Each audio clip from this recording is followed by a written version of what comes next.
చాలా రోజుల నుంచి ప్రతిపక్షాలు మాట్లాడుతున్న మాట ఏమంటే గాన ఒకవేళ మా ప్రభుత్వం వస్తే గాన ఖచ్చితంగా జగన్మోహన్ రెడ్డి నీ అంతు చూస్తాం, నిన్ను కేసులలో ఇరికిస్తాం, లేదా నీ పైన దాడులు చేస్తాం, నీ మనుషులపైన దాడులు చేస్తాం, ఎవరిని వదలం, అందరినీ గుర్తుపెట్టుకుంటాం, మీ లిస్ట్ అంతా బుక్కులలో రాసుకుందాం, ఇటువంటి మాటలు మాట్లాడుకుంటా రెచ్చగొట్టుకుంటా రాష్ట్రం అంతా తిరుగుతున్నారు తప్ప వాళ్ళు ఏ రోజు కూడా రేపు మేము అధికారంలోకి వస్తే ఏం చేస్తాం, ఏం హామీలు ఇస్తాం, ప్రజలను ఏ రకంగా బాగు చేస్తాం, పిల్లలకు ఉద్యోగాలు ఏ రకంగా కల్పిస్తాం, రైతులకు ఏ రకంగా మేలు చేస్తాం అనేది ఏ రోజు ఏ మీటింగ్లో కూడా చెప్పడంలే.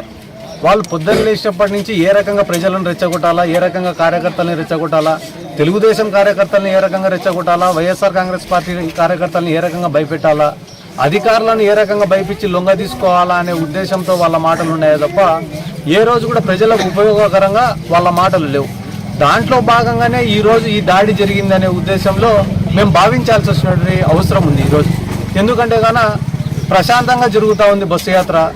అటువంటి బస్సు యాత్రలో ఎవరో కావాలని చెప్పి రాయి పెట్టుకొని కొట్టినట్లా కనిపిస్తోంది తప్ప ప్రమాదవశాత్తు జరిగినట్ల ఈ సంఘటన కనపడడం లేదు.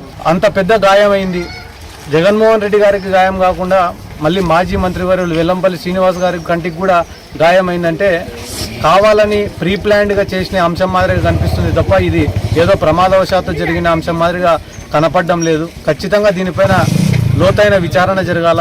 పోలీసు వారిని విజ్ఞప్తి చేస్తున్నాం, అదే రకంగా ఎలక్షన్ కమిషన్ వారిని కూడా విజ్ఞప్తి చేస్తున్నాం. ఎందుకంటే గాన రానున్న రోజులలో ఇటువంటి ఇన్సిడెంట్లు జరిగితే, గ్రామాలలో గొడవలు జరిగితే, రెండు పార్టీల మధ్యన ఏమన్నా ఘర్షణలు జరుగుతాయన్నా తెలుగుదేశం పార్టీ వైపు కొంత క్యాడర్ వస్తుందనే ఒక ఆలోచనతోటి, ఒక దుర్మార్గమైన ఆలోచనతోటి వాళ్ళు ఉన్నారు. కాబట్టి దయచేసి వీటన్నిటిపైన కూడా యాక్షన్ తీసుకోవాలా.